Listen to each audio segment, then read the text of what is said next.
ask you to join me for an ever so sleepy sci-fi journey through the galaxy with the Beatles.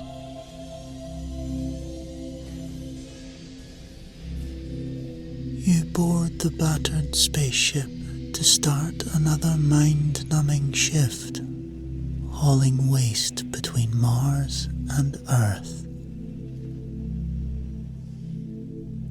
As the sole crew member, you begin the tedious rituals of operating the old ship alone. Settling into the pilot's seat, you review the simple day's itinerary with a groan. "All right, Izzy, let's get this over with," you mutter, patting the control panel as the engines rumble to life. You set course for Earth and ease the ship into hyperspace. Midway through, disaster strikes as an asteroid field appears in your path. A massive rock glances off the hull, sending the ship spiraling out of control. Alarms blare as you desperately try regaining control. But the old ship drops out of hyperspace on a collision course with Earth. You attempt every emergency system to no avail, managing to crash belly first across a large body of water. The ship skips and groans to a stop, partially submerged.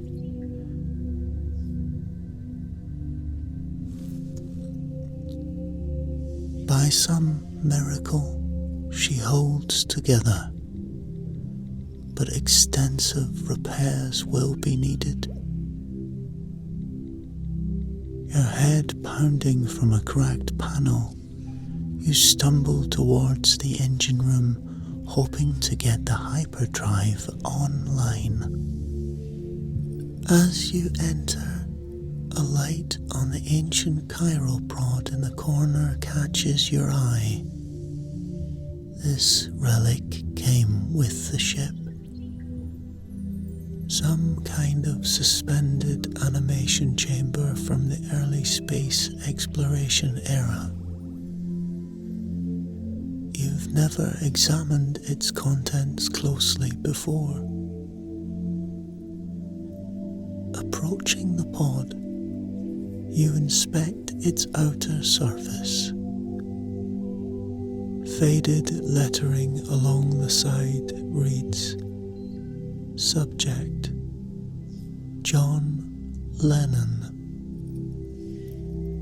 You don't recognize the name, but it seems this John Lennon is the pod's occupant. More pressingly, you now see the crash sequence activated its awakening protocol. You hesitate over whether to halt the countdown or not.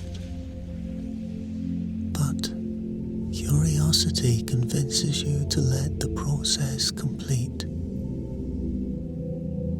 With a hydraulic hiss, the lid lifts and frigid vapor pours out.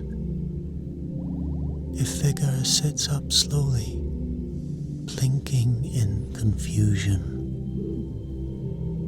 "Good heavens, where am I?" he asks in an antiquated accent. "And what's happened to me clothes?" Taken aback, you explain haltingly that he seems to be an unfrozen relic from the distant past. A man named John Lennon, according to his pod. Lennon rubs his temples, dazed, I was afraid of something like this. The end was fuzzy.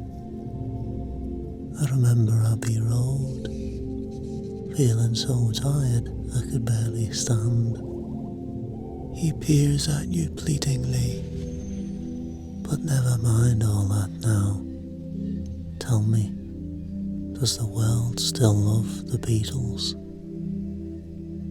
You stare blankly, admitting you don't know what the Beatles are. Disappointment crosses his face, but then his enthusiasm returns.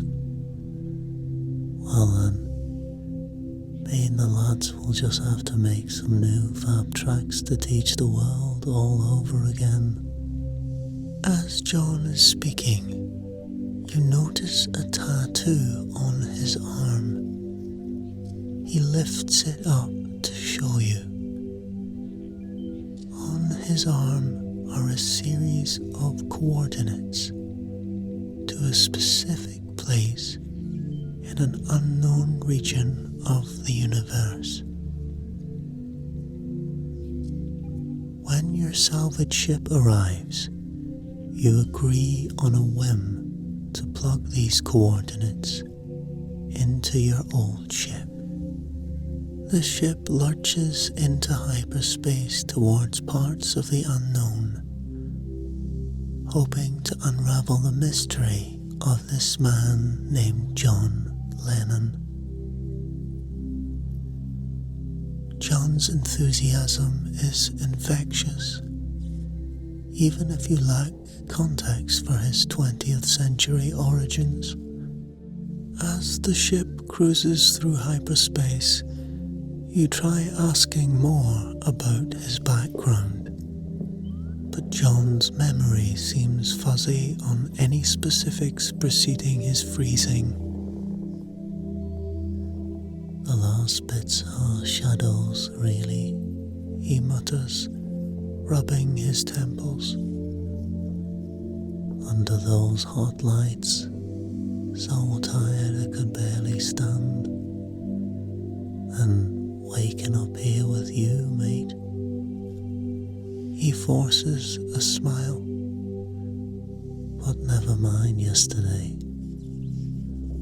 Whatever this brave new world is, I'm here now. So what madness have you got to show me? You do your best to summarize human civilization's expansions and their technological leaps over the past several centuries. John listens intently, eyes wide with wonder and disbelief. Interstellar travel, instant information access, holograms. He shakes his head with a laugh. Sounds like witchcraft, I'd say. You sure this isn't all some frozen fever dream? You assure him it's all quite real, though you must admit you've lived your whole life spacefaring as an independent freighter captain rather than planet-side.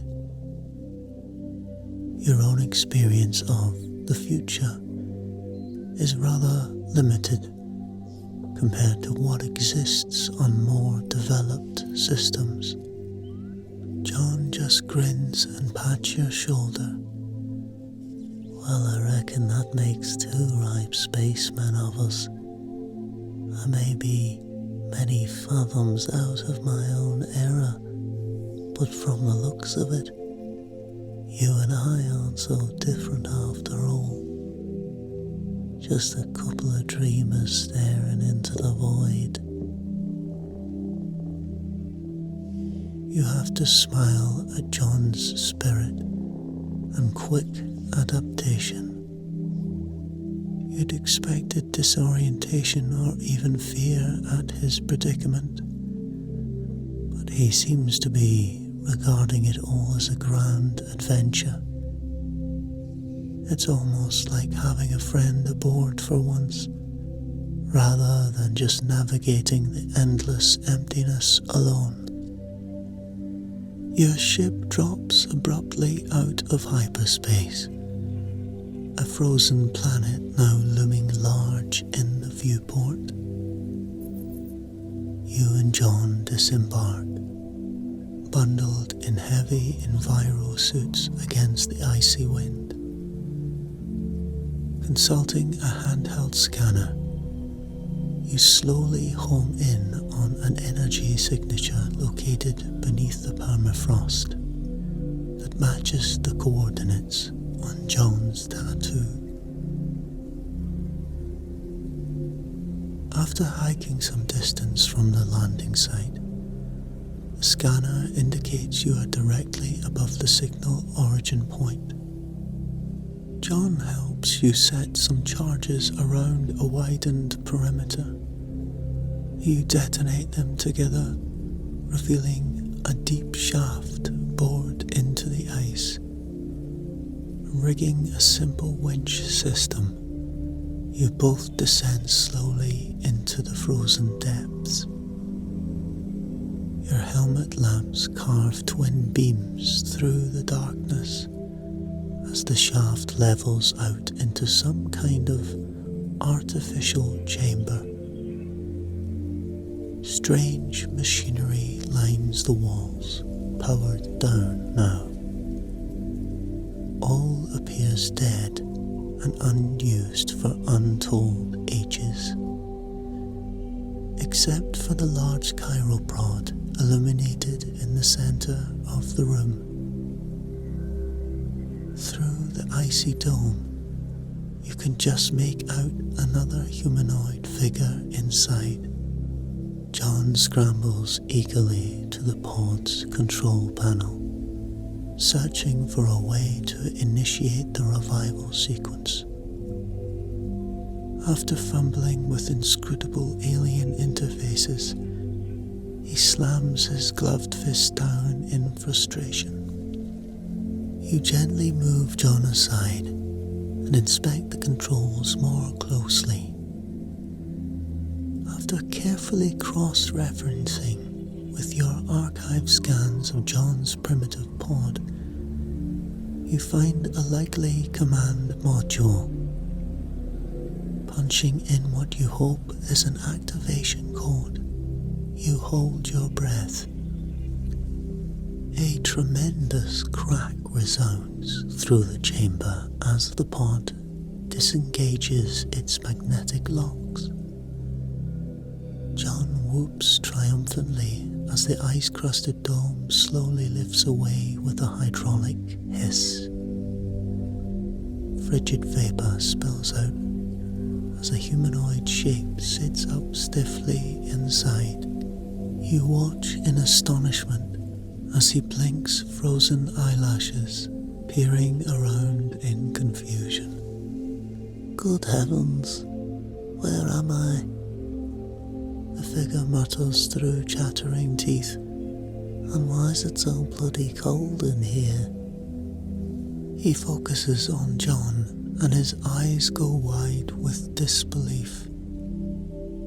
Well, if it isn't little Johnny Lennon himself, did those Abbey Road lads slip something in me tea? John laughs with delight and embraces the shivering man. George, it's you, clear as day, mate. What a miraculous fortune. He turns to you excitedly. We'll need some hot drinks start before poor George freezes. Come on, help me get him to the ship. However, you find yourself frozen on the spot, reading a long inscription in George's chamber. It explains that George Harrison is a clone. Back on the ship, you also inspect John's chamber, and your suspicions are correct.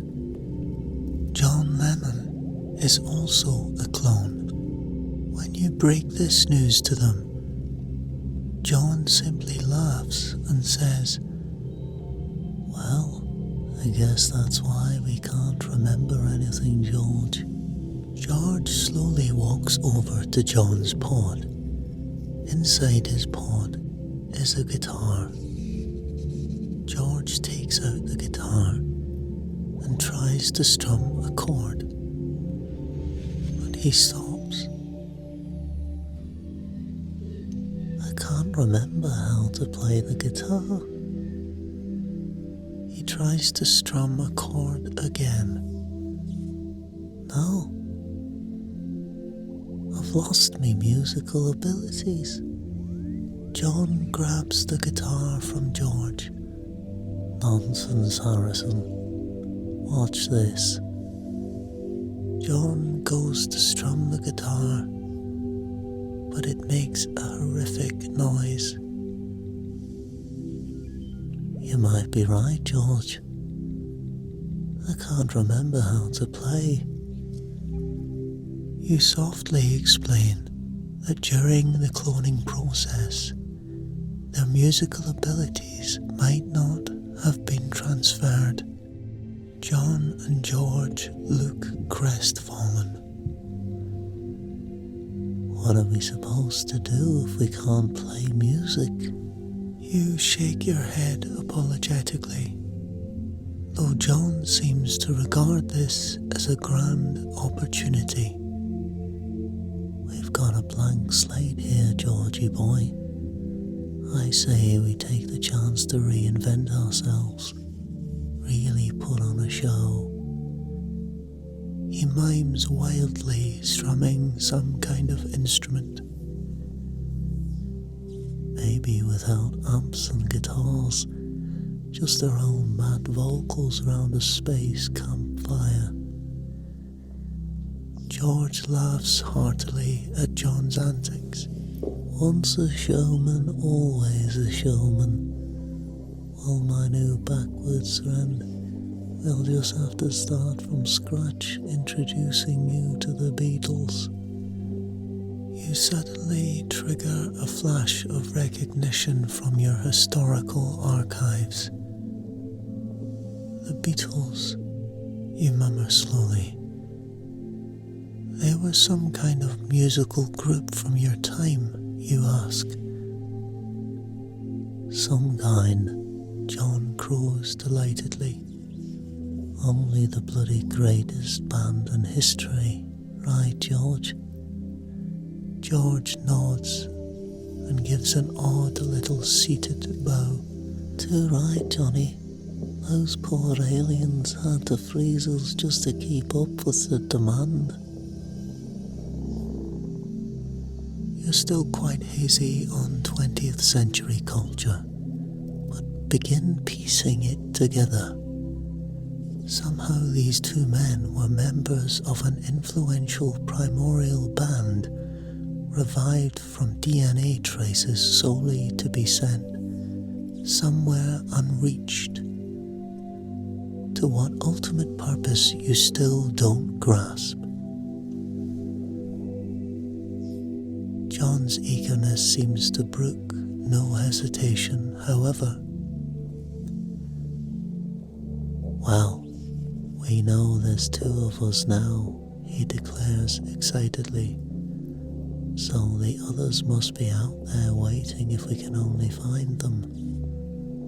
What do you say we can put this tin can into hypergear and go collect the whole set?" George nods enthusiastically at the notion and turns to you. "I know it's a fair ask, taking strangers from the past and all, but perhaps you'd be willing to help out two frozen mates looking for the lost band." You consider a moment, then nod. After all, their revival seems intrinsically tied to your own story, and their odd predicament has certainly sparked your curiosity. You tell them you're willing to follow any leads towards unraveling this mystery.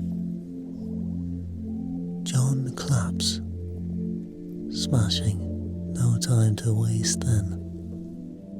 He promptly rolls up the sleeve of George's faded tunic, revealing another intricate tattoo of coordinates. Now let's give these a scan in your navi and see where they take us next. You can't help but laugh at John's irrepressible spirit. Soon, you've laid in a course based on the newly uncovered tattoo coordinates. The engine rumbles to life once more as the search for the next Beatle continues. The coordinates from George's tattoo lead to a dusty desert planet filled with criminals and smugglers. A dangerous stop. But it's your only clue to finding the next Beatle. Venturing into the city streets, you notice badly drawn wanted posters depicting a man resembling an older John and George. Discreet inquiries lead you to a wretched cantina called the Dissolver. Stealing your nerves, you push inside the raucous drinking hall through thick clouds of smoke. John takes the lead, scrutinizing each shadowy face until he spots a man slumped over a mug in the back corner. Paul, is that you? He asks incredulously. The man glares up, leeringly to reveal Paul McCartney, now bearded and haggard. The Paul you know is gone, Johnny, he rasps bitterly. I'm just a useless shell now. He explains that when he landed on this planet, his pod was opened. But when he realized his musical gifts mysteriously had vanished, he became adrift ever since, and turned to vice and villainy just to survive this wretched world, becoming an infamous outlaw with a price on his head. John shakes his head firmly. Doesn't matter what you've done or who you've become, you're still our Paul. George nods in agreement, but Paul just laughs harshly. You lads still cling to lofty dreams, but the magic's gone for good. John and George share a dismayed look, and John's face hardens with stubborn resolve. Let's just see about that. He and George lead up onto the bar's grimy stage where a band is setting up and grab two guitars. The rowdy patrons roar eagerly for a show. But again, as the clones try strumming experimentally, their faces fall. The discordant notes make the audience jeer and hurl. No good, mates, he's right. We still can't play. The lifeless plinking reveals the painful truth. Their musical gifts have utterly vanished. Humiliated, John and George are trying to slink off the stage when spotlights snap on, highlighting Paul. It's the wanted outlaw, shouts a harsh robotic voice. Seize him. Paul shoves you all towards a back exit as white armoured troops close in. Run, lads. I'll draw them off, you say. Blocking a barrage of laser bolts with your blade, you cover the clones. As they escape into the dark streets and race back to the ship. Another failure, but at least you rescued Paul. And though the future looks uncertain, the journey must go on. You pilot the old ship out of range of the planet's surface cannons, setting course for deep space. Below, searchlights slice through the gloom as authorities swarm the spaceport seeking Paul. But thanks to his distraction, your ship slips away undetected, with all 3 Beatles safely aboard. You review the nav charts linked to the final cryptic coordinates tattooed on Paul's arm, your only clue towards finding the last missing bandmate. While Paul rests, John and George occupy themselves in the machine shop, trying to cobble together a makeshift instrument from some spare parts. But each dissident clatter only further confirms the painful truth. Their musical gifts are gone, leaving them empty echoes of the talents they once possessed. "It's hopeless, utter rubbish," George mutters bitterly after hours spent wiring together scrap speakers and pipes. "I couldn't play a note now to save myself." Paul observes solemnly from the doorway. "The magic's deserted us, lads. Our gifts are gone for good." Their crestfallen eyes reflect hollow resignation. Later, on the observation deck, John joins you at the viewpoint with a thoughtful gaze at the passing stars. "You know, seeing that last piece of the puzzle on Paul's arm got me thinking," he says. "Maybe this ain't over yet. Maybe there's still one final act before the curtain falls." He looks at you. What if getting the band fully back together is the key? What if answers wait at these coordinates? John's face brightens as the hyperdrive engages. "Onward then." You nod with a half smile. Onward. Not much left to lose, I suppose. When the ship finally drops out of hyperspace some days later, you stare down at the wrecked planet dominating the view screen. Fighting violent tremors, you manage a steady descent to the bizarre, rippling surface. Donning masks, you lead the group out into the muggy air beneath the swollen purple sun. John pivots slowly, taking in astonishing sights of the primordial swamp world. Blimey, I've never seen anything so wild. You proceed on foot, slogging through bogs and avoiding hidden sinkholes. Savage wildlife stalks you, culminating in an enraged megabeast that nearly tramples the group before you manage to hide inside a rocky crevice. After an agonizing hour wedged inside, you emerge scraped and exhausted, back onto level ground. "No more swamp juice for me," John wheezes. "I'll stick to whiskey."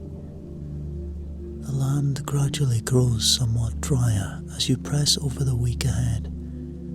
Rations dwindling, strange visions and murmurs haunt the edges of perception. But finally, cresting a wooded ridge, you spot a crumbling moss-strewn statue of Ringo down below. Just visible behind it lies a settlement, Grinning, you hurry down the slope toward the alien dwelling, but shock roots you in place as you draw nearer. The beings all share Ringo's familiar facial features.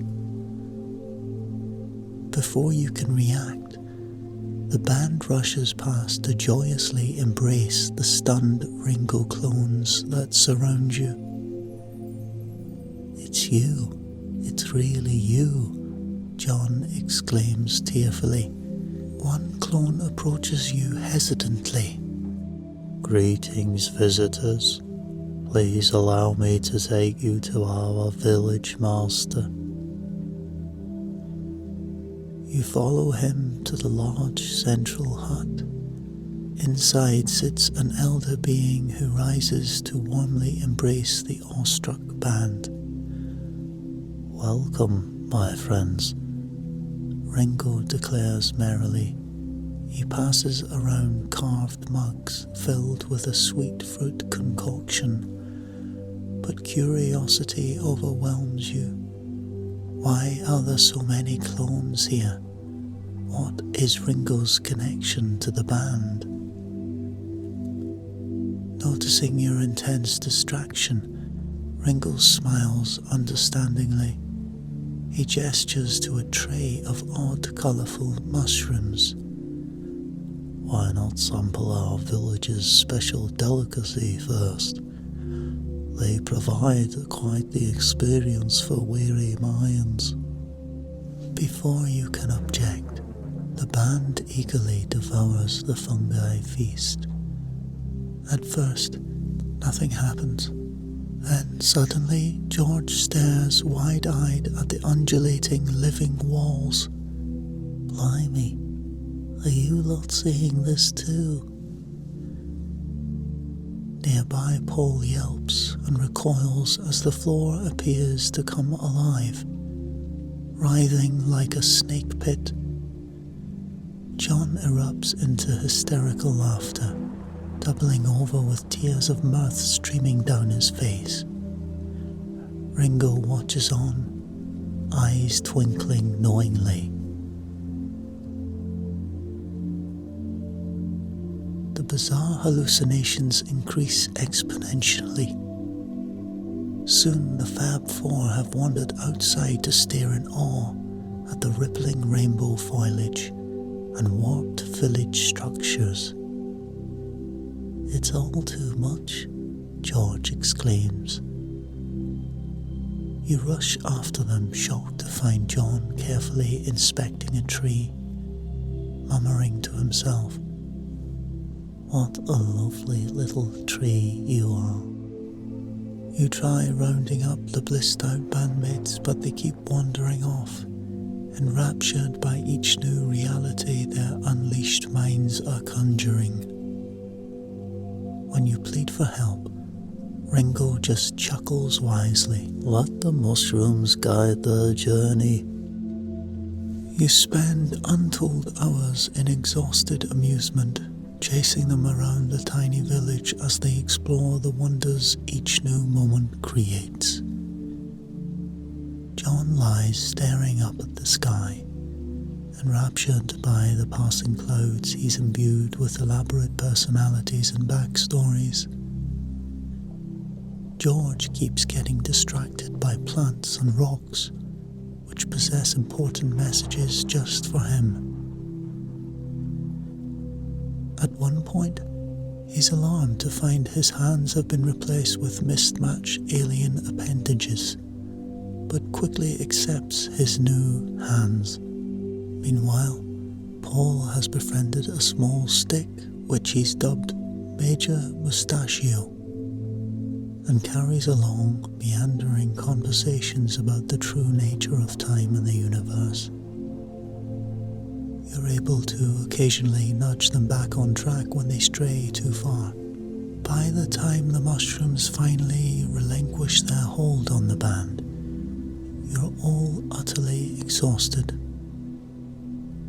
"What a magical mystery tour," John exclaims with a grin, their pupils still faintly dilated.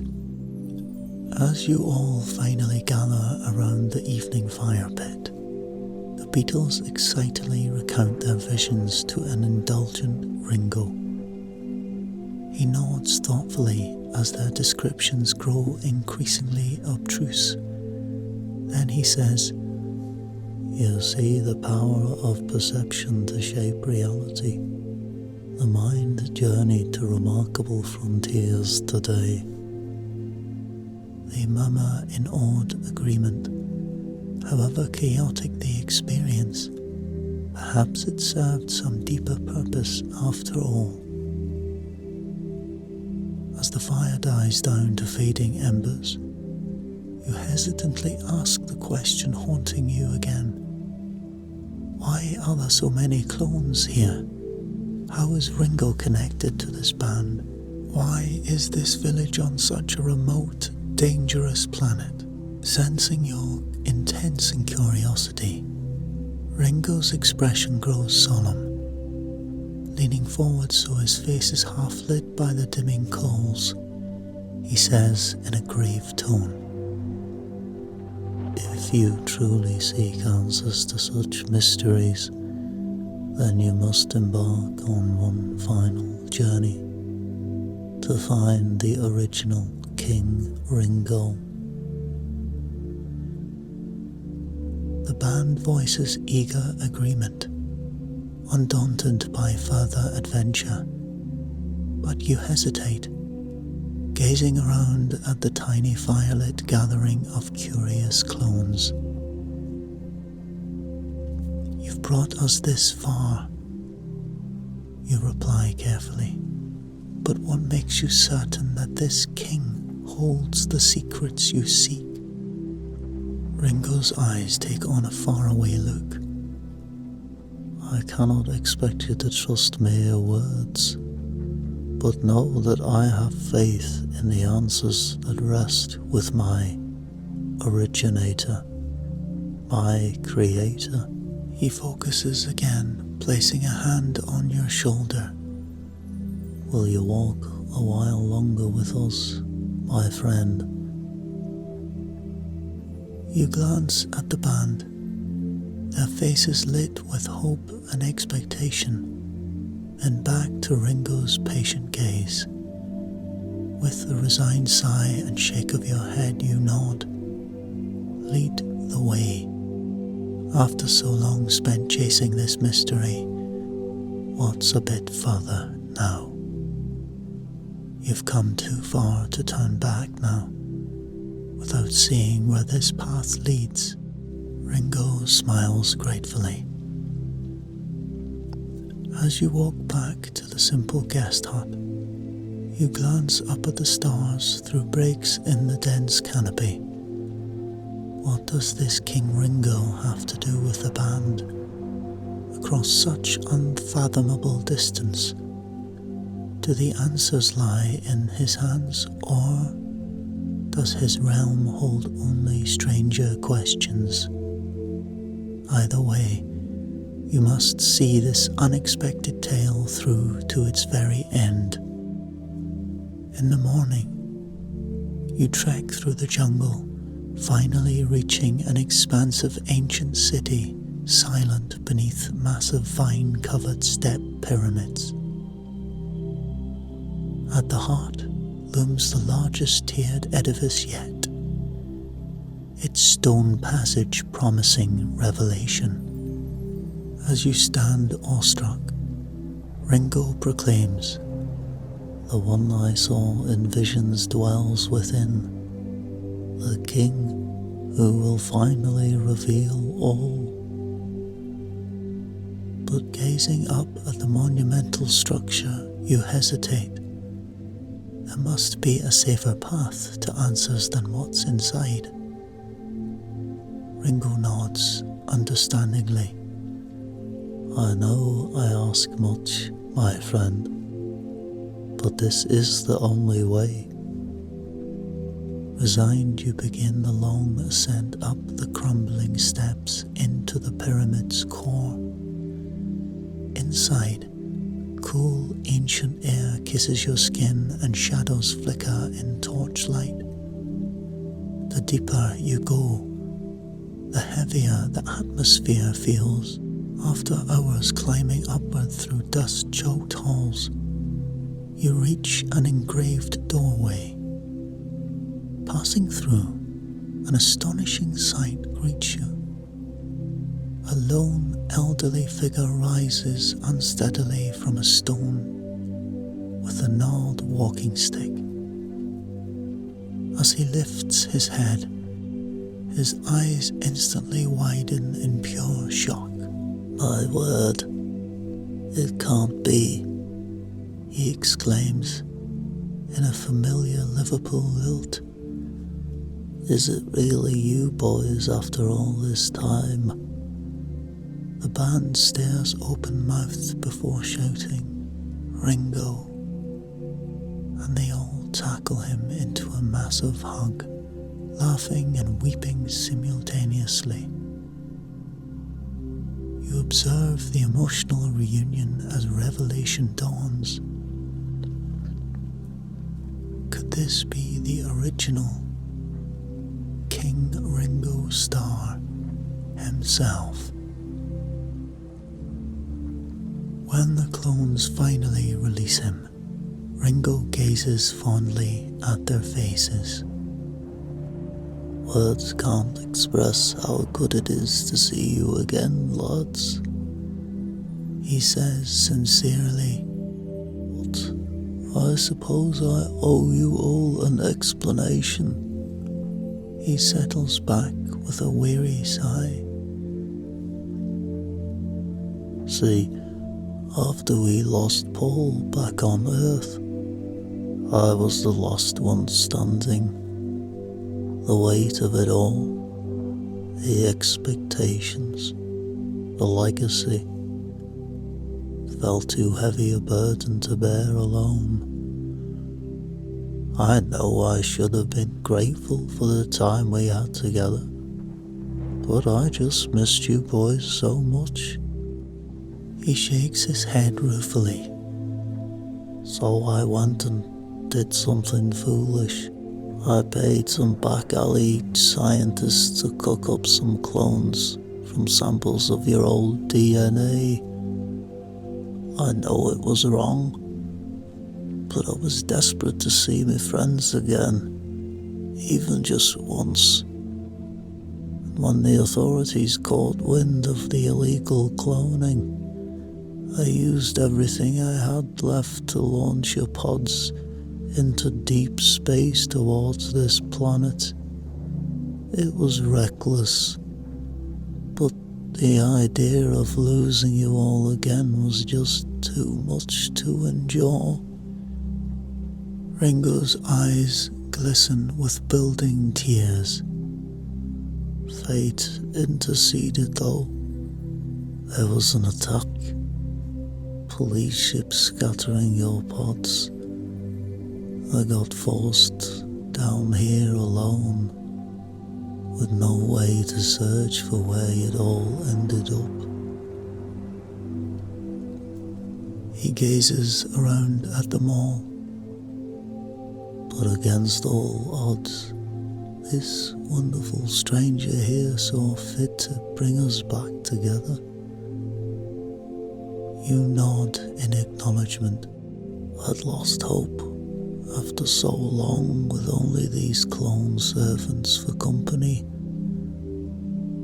Ringo waves a hand wearily. "But just seeing your faces again makes every sacrifice worthwhile. My selfish wish came true, to have my family back once more." He embraces each Beatle again tenderly. "The past can't be reclaimed, but what we have endures. I'm just so very glad you lads are here with me now." You see tears glistening in their eyes as they hug Ringo tightly. This long journey through the stars makes sense at last. Their peerless friendship persists across across all boundaries.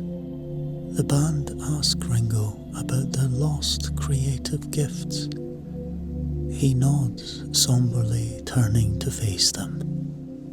I'm afraid the technology then couldn't yet clone your musical talents, only your minds and DNA signatures.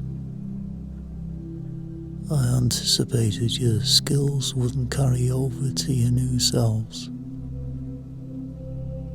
but I just missed me friends. The Beatles lower their heads crestfallen, but Ringo adds encouragingly, just because those abilities aren't inbuilt anymore doesn't mean you can't rediscover music's joy. The passion and persistence that fueled your art remains inside you, if you actively nurture it again. The band's eyes light up with hope once more. Do you really think we could learn to play all over again, Richie? Paul asks tentatively. Ringo gazes at them warmly. I know you lads better than anyone. You never did give up just because the road looked long and doubtful ahead. If you reconnect with the creative spirit inside, dedicate yourselves to daily practice and support each other as old friends, I'm certain in time you can regain true musical mastery. George shakes his head, filled with wonder. I can't believe after all these years lost out among the stars, you kept faith that the music might someday bring us back together. Ringo chuckles softly. I always knew it would, Georgie. It's our bones. Speaking of which, he leads them to a hidden chamber concealed beneath a heavy stone trapdoor. Inside lies an astonished sight. Their legendary personal instruments, preserved beneath layers of dust. Paul's Hofner violin bass, George's Gretsch guitar, all intact. The band gazes in awe, hesitantly reaching out to pick up and handle their old tools again, now strange to their untrained hands. A torrent of memories washes over their faces as long dormant neural pathways flicker to life once more. Reverential silence fills the room. Ringo surveys the scene with a nostalgic smile. I believe we can rekindle the music within all over again if we support each other, work hard, and keep faith through new challenges. He places his hand on Paul and John's shoulders. I'd be honoured to help mentor and guide you back to creative fulfillment, if you'll have me. But the commitment must come from your hearts. Moved beyond words, the Beatles embrace him as a lone tear traces down Ringo's weathered cheek. John finds his voice first. It's like you said, Richie. The road ahead looks long, but we'll walk it the only way we know how. Together. The other's voice passionate agreement, their spirits rekindled. You make preparations to depart soon afterwards, believing your role in this strange fellowship has reached its natural end.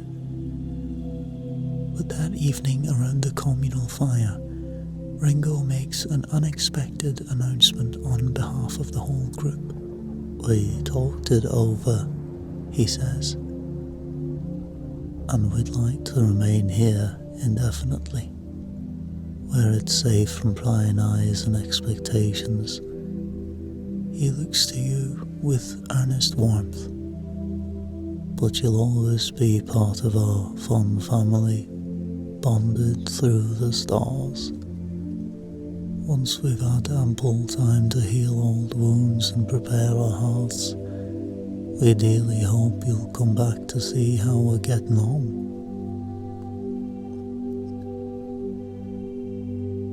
You're surprised but deeply touched by the invitation to return someday.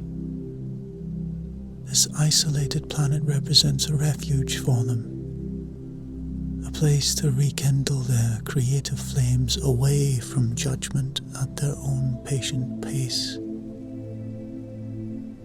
You gratefully agree, embracing each in turn. The echoes of their melodies may sleep a while longer, but you know their passions still burn bright, awaiting release wherever the road may lead you henceforth. You feel a certain legendary song will play again when the time is right.